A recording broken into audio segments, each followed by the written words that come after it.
el nombre del Padre, del Hijo, del Espíritu Santo. Amén. Dios te salve María, llena de gracia, el Señor está Gracias, Señor, contigo. contigo. Bendita Bendita eres es entre todas las todas mujeres las mujeres, y bendito es el fruto de tu nuestro vientre, Jesús. Presidente Jesús. Santa María, Santa Madre de María, Dios, Madre de Dios, ruega por ruega por nosotros los nosotros los pecadores, pecadores, ahora y en la ahora hora y de en la nuestra hora de muerte. nuestra muerte. Amén.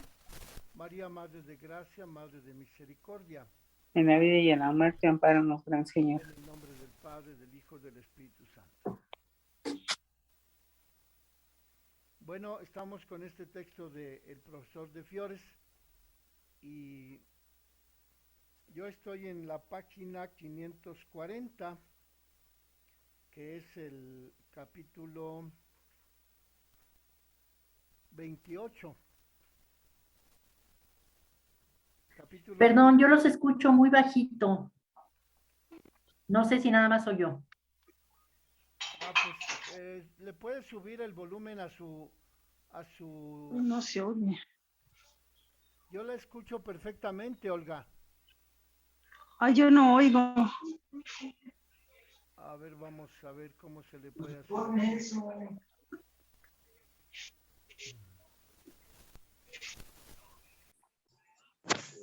De igual manera, igual lo escucho muy bajito, Fray. ¿Escuchó esa manera? Olga Beatriz. Súbale todo el volumen. En la mañana?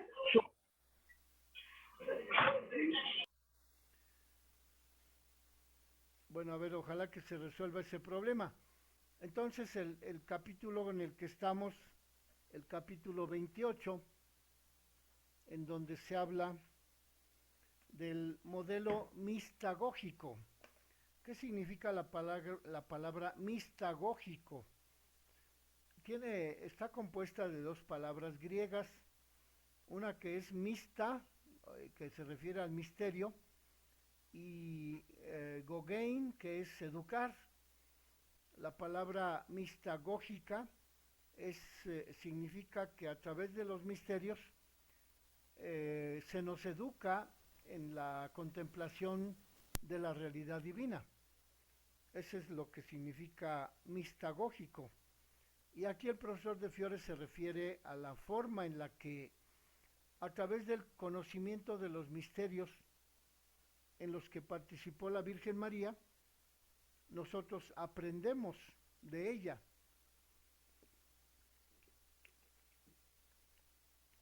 Y por eso dice el profesor de Fiores que es un modelo mistagógico, porque a partir de los misterios en los que participó la Virgen, nosotros aprendemos a vivir como ella. Entonces, pues María es un modelo para educarnos, según lo que dice este profesor de Fiores. María educadora, y luego habla de María en el proceso educativo de Jesús, es decir, como mamá, que se encargó de educar a su hijo. Y luego la transmisión de madre a hijo del patrimonio religioso y cultural de Israel. El siguiente tema es la transición que realizó la Virgen de su condición de madre a su condición de discípula.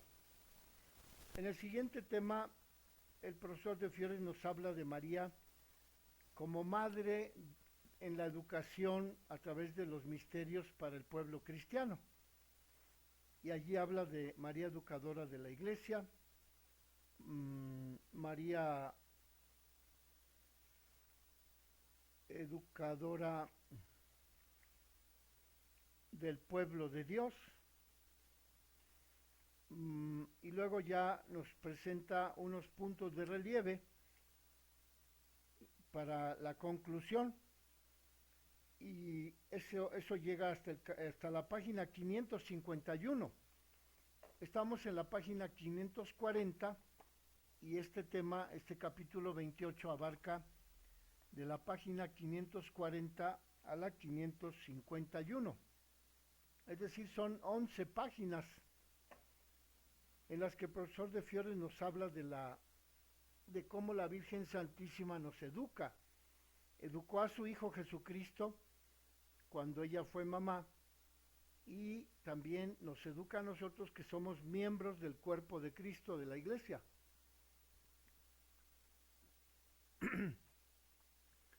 Y por eso este tema se refiere a la forma en la que la Virgen educó a su Hijo a través de la enseñanza en los misterios y también la forma en la que a nosotros nos educa Santa María a través de los misterios.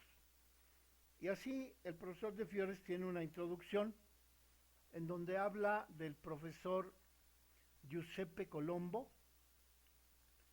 quien dice que de la teología se ha eliminado el tema de la educación. Así lo dice este profesor, el teólogo Giuseppe Colombo. Dice que en la época actual, en la teología que se enseña en los seminarios, para los hombres y mujeres que se dedican a la iglesia, dice el profesor de Fiores, citando a este teólogo, que el tema de la educación se ha eliminado o bien se ha amortiguado. Entonces, que en la teología, en los centros de estudio de teología, como son los seminarios, como son las escuelas de teología, el tema de la educación se ha amortiguado, se ha disminuido.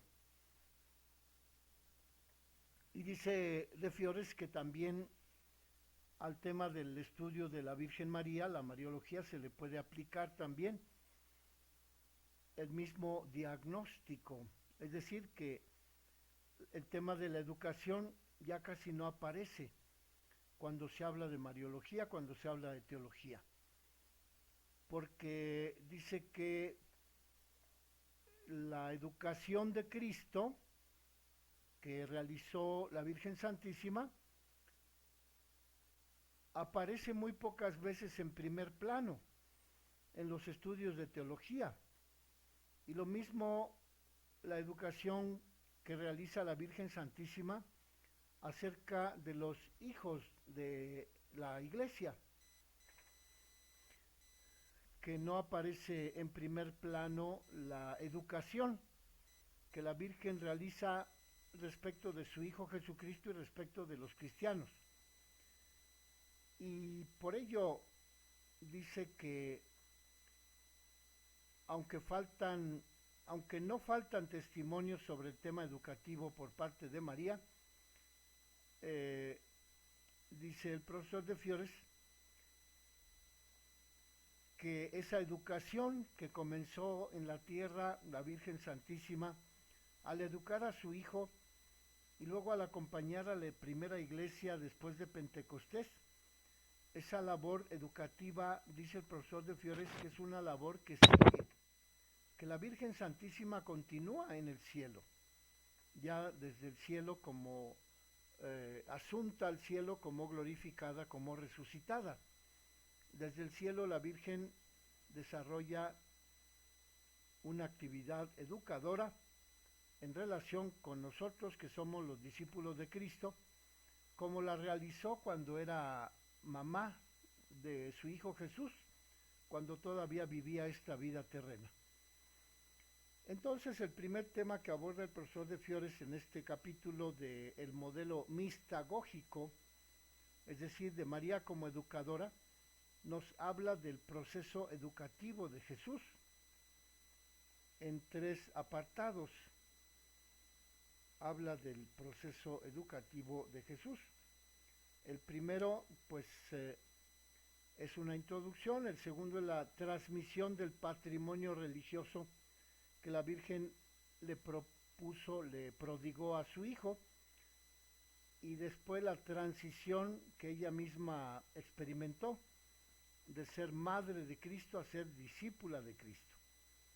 Entonces, en el proceso educativo que llevó a cabo la Virgen Santísima, dice que los textos de teología no nos proporcionan la misión educadora que realizó María en relación con su hijo, y que hay incluso un movimiento en la teología que subraya la transición de María como madre a la actitud de discípula cuando Jesús dio comienzo a su vida pública. Es decir, que en los textos no se habla del proceso, no se habla del proceso que la Virgen realizó para educar a su hijo Jesús, y que ese proceso de educación que María como madre realizó con su hijo Jesús para educarlo, dice el profesor de Fiores que la transición de discípula, de madre a discípula, está un poco atenuada en los textos de teología. Y entonces el primer apartado de este tema de María como educadora de Jesús habla de la transición de madre a hijo y de la forma en la que la Virgen transmitió a su hijo Jesús el patrimonio religioso y cultural del pueblo judío. Entonces se refiere de Fiores al texto publicado en 1990 que lleva por título Teotocos, que es un diccionario o una obra de varios autores, y que en ese texto Jean Galot afirma que la maternidad no consiste en un acto de generación, sino que constituye una relación permanente de persona a persona. Por ello, de ahí que el Hijo de Dios, en la relación con María como madre, que era una relación real, se deriva una conclusión, que la auténtica maternidad implica una tarea educativa, que es más importante que la simple generación y que hace que María sea la que educó a Dios. Galot añade una palabra que disipa todas las dudas, ya que no es preciso seguir a los teólogos que permanecen perplejos ante la perspectiva de una influencia moral de María sobre aquel que era Dios, de su Hijo Jesucristo, porque esto forma parte del estatus de la encarnación. Es decir, aquí el profesor de Fiores se suma a la objeción de Jean Galot cuando dice que hay algunos teólogos que no dicen nada acerca de esta relación, de la influencia moral que la Virgen tuvo en relación con su hijo cuando lo educó en ese periodo de vida terrena, cuando María vivió con su hijo Jesús en Nazaret. Y entonces en la trayectoria del estudio de cómo María fue educadora de Jesús, de su hijo Jesucristo, nos propone de Fiores alguna catequesis de Juan Pablo II, en donde afirma el Papa San Juan Pablo II, que así como sucede con cualquier otra madre, también María hizo una contribución al crecimiento y al desarrollo de su hijo. Y afirma el Papa San Juan Pablo II que en virtud de la encarnación del Hijo de Dios en el seno de la Virgen, el crecimiento de Jesús abarca desde la infancia hasta la edad adulta. Así pues, esta educación que la Virgen realizó con su Hijo Jesús, dice el Papa San Juan Pablo II, que María tuvo la necesidad de realizar la acción educadora que de por sí practican todos los progenitores con sus hijos. Aunque en el Evangelio no se valora completamente las modalidades en las que la acción pedagógica de María en relación con su hijo se llevó a cabo. Y dice de Fiores, citando el texto de San Juan Pablo II, educadora del Hijo de Dios, que es una catequesis que dio el Papa San Juan Pablo II el 5 de diciembre de 1996. Dice así el Papa San Juan Pablo II en esa catequesis: a María le correspondió juntamente con José iniciar a Jesús en los ritos y en las prescripciones de Moisés, en la oración al Dios de la alianza, mediante el uso de los salmos, en la historia del pueblo de Israel, centrada en el éxodo de Egipto. Así lo dice San Juan Pablo II en esa catequesis del 5 de diciembre de 1996, que a María le correspondió educar a su hijo en la oración con los salmos y en el entendimiento de la historia de Israel, que parte del libro del Éxodo. Y también la carta de la Pontificia Academia Mariana Internacional, que se publicó en el año 2000 y que lleva por título La Madre del Señor, Memoria, Presencia, Esperanza.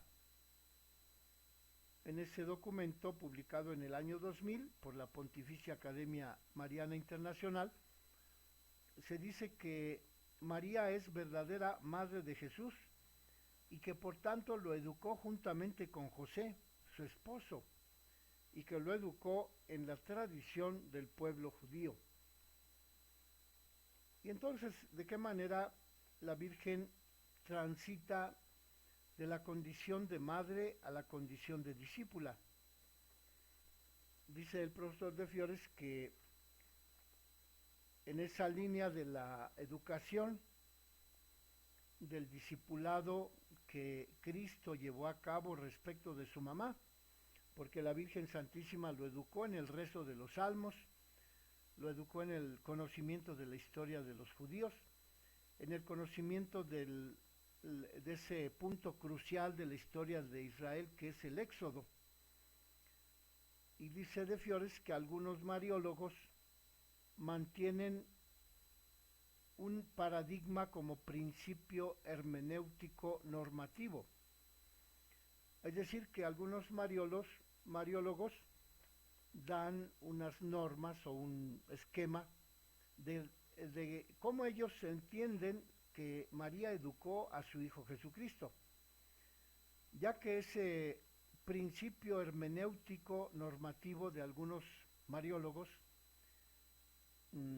permite ver los datos de la tradición bajo un aspecto unitario. Así lo dice este autor que cita de Fiores, de apellido Weiner, en el texto María, diagonal Mariología, en la Enciclopedia Teológica publicada en el año 2000, en las páginas 538-539. Entonces de ahí toma el profesor de Fiores esa afirmación en la que el principio hermenéutico normativo por el cual la Virgen Santísima se constituyó en educadora de Jesús nos permite ver esa tradición de la educación de los padres por los hijos desde un aspecto unitario, es decir, que formaba parte de la tradición judía. Y también la teóloga Chetina Militello dedica un capítulo al tema del discipulado que la Virgen Santísima realizó respecto de su hijo.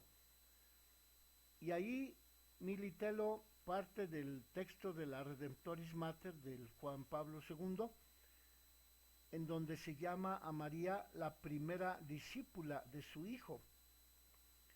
Eso se cita en el número 20 de la encíclica de San Juan Pablo II Redemptoris Mater, que María fue la primera discípula de su hijo.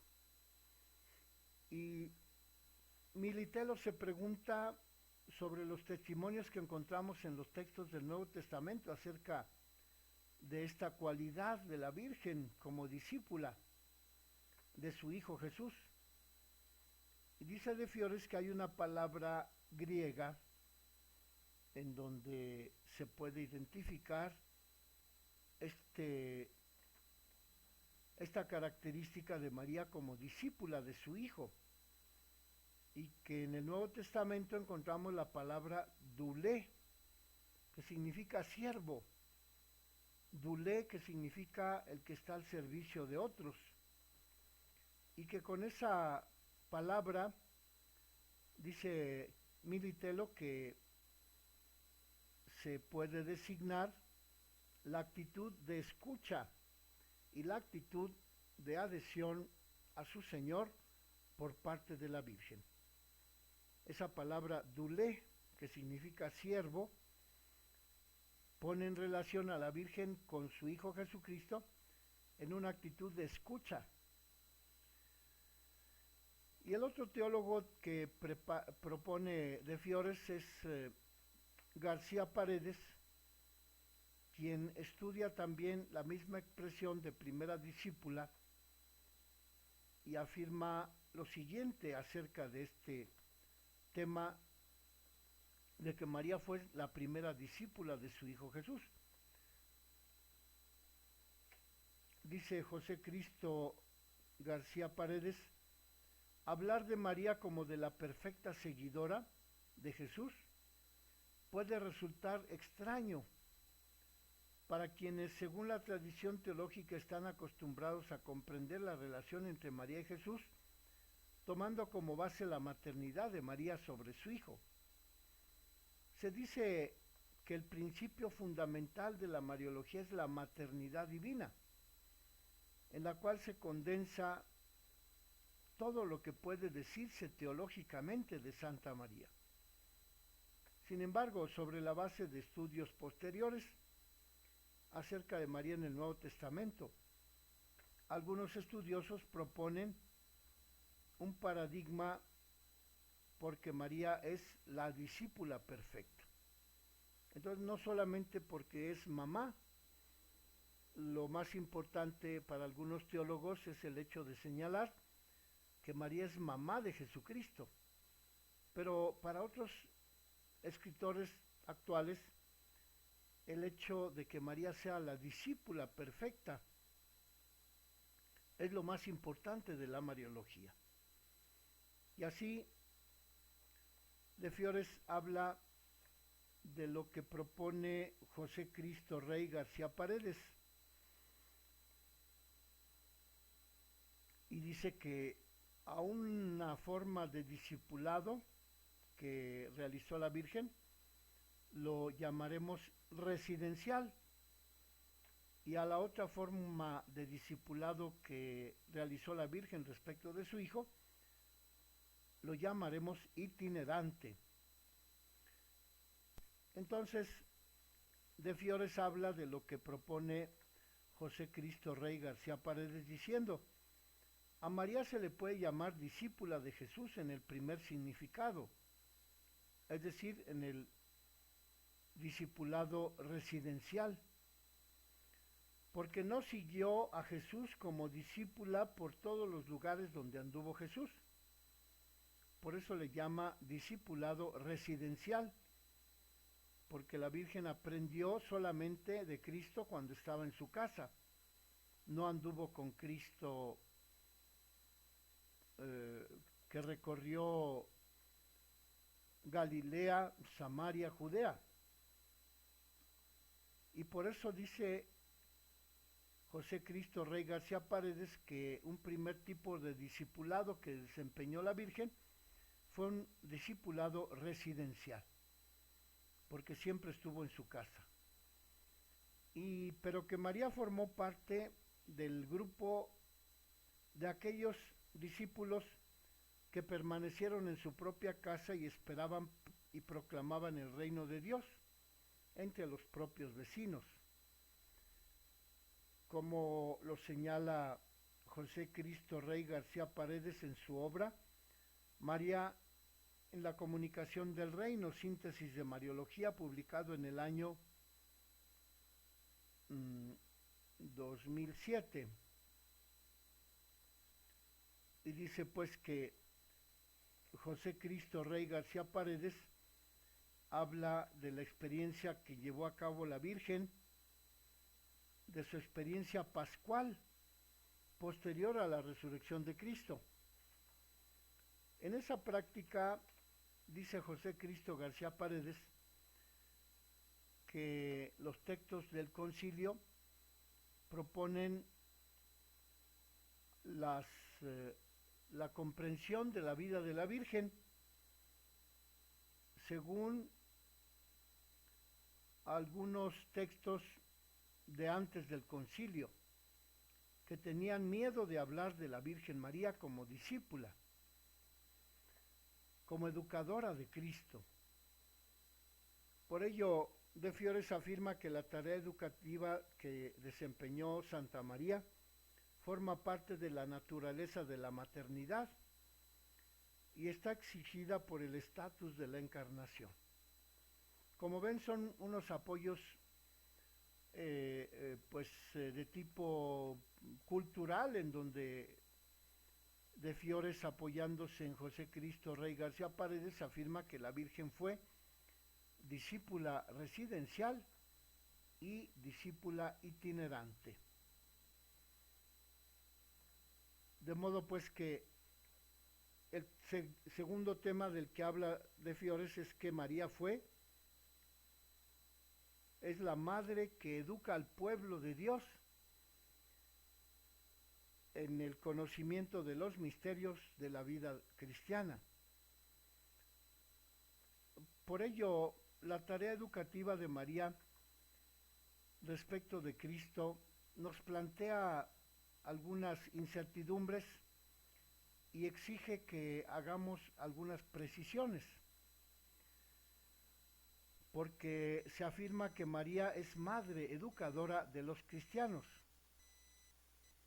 En un segundo momento, la educación que María realiza se transforma en educación a través de los misterios, no solo educación en la cultura, en los usos, en el idioma, en la lengua, en las tradiciones, sino que la educación que realizó la Virgen respecto de Cristo y respecto de los cristianos, dice aquí De Fiores que se convierte en mistagogía, es decir, mistagogía porque es la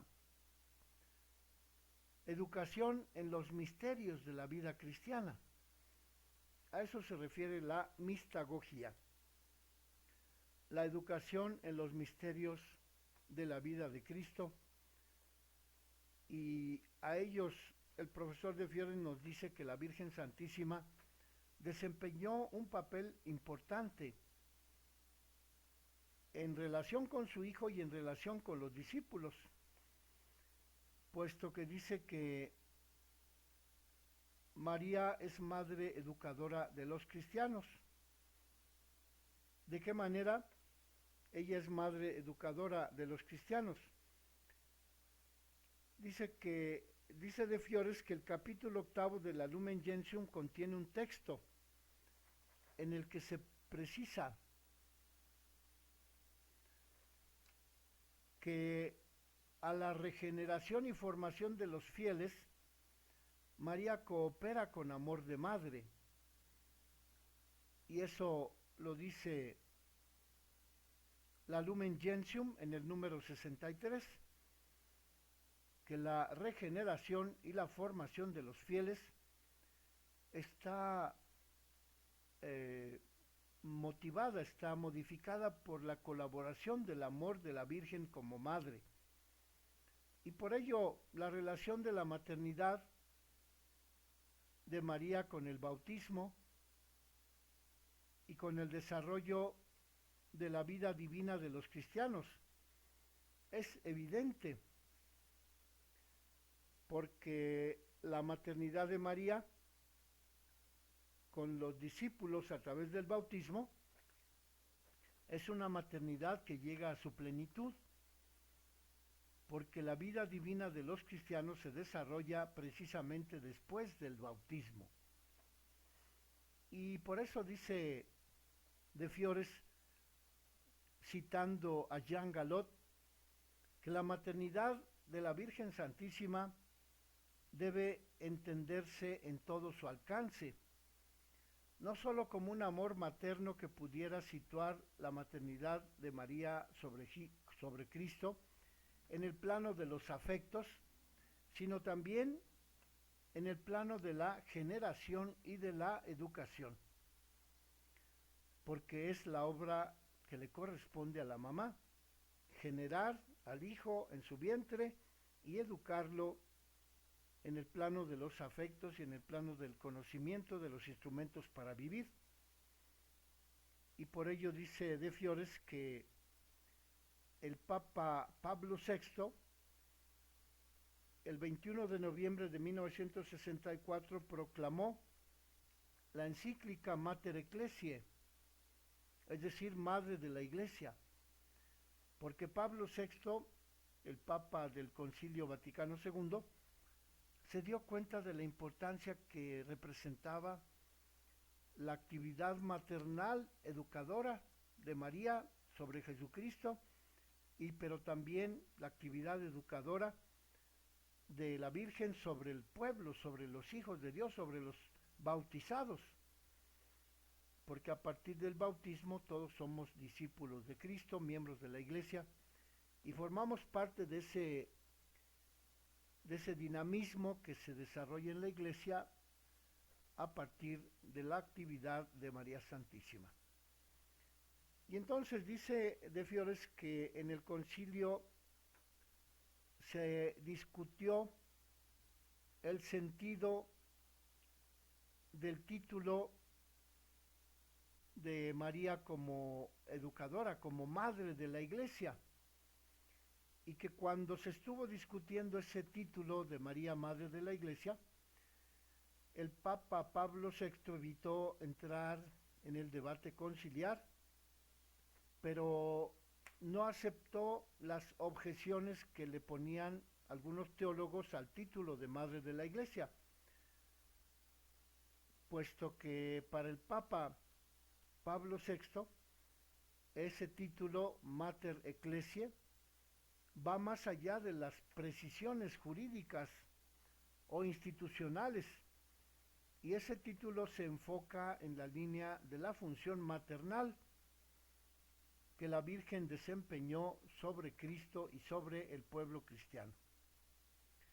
Por ello dice que el título Mater Ecclesia, el Papa Pablo VI lo lleva a un núcleo del contenido de los documentos del concilio acerca de la maternidad de la Virgen como Madre de la Gracia, puesto que dice el Papa San Pablo VI, no es nada nuevo para el creyente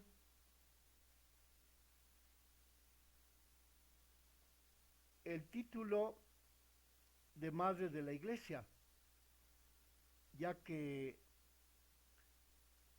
ese título hace ver la dimensión comunitaria y la promoción de la unidad que van insertas en ese título de Madre de la Iglesia. Es decir, se refiere al hecho de que la Iglesia es un solo cuerpo, el cuerpo de Cristo, y también se refiere a toda la Iglesia. En la condición de Madre de la Iglesia, la Virgen María está destinada a contribuir a la unidad de la comunidad. Por ello dice el Papa Pablo VI que María es madre de la unidad, porque es madre de su Hijo Jesucristo y es madre de la unión de los fieles en Cristo, que es la Iglesia. Esta perspectiva hace que la obra de María quede sustraída al enfoque individualista, por ello María ejerce una influencia maternal sobre la vida y sobre el desarrollo de la iglesia misma. Entonces, pues vamos a dejarle aquí para continuar el día de mañana acerca de este tema de la mistagogía que desempeña la Virgen respecto de Cristo y respecto de los creyentes, puesto que nos introducen los misterios de la fe. Gloria al Padre y al Hijo y al Espíritu Santo, como era en el principio, ahora y siempre, por los siglos de los siglos. Amén. María, Madre de Gracia, Madre de Misericordia. En la vida y en la muerte, ampáranos, Gran Señora. Bueno, pues que pasen buenas tardes.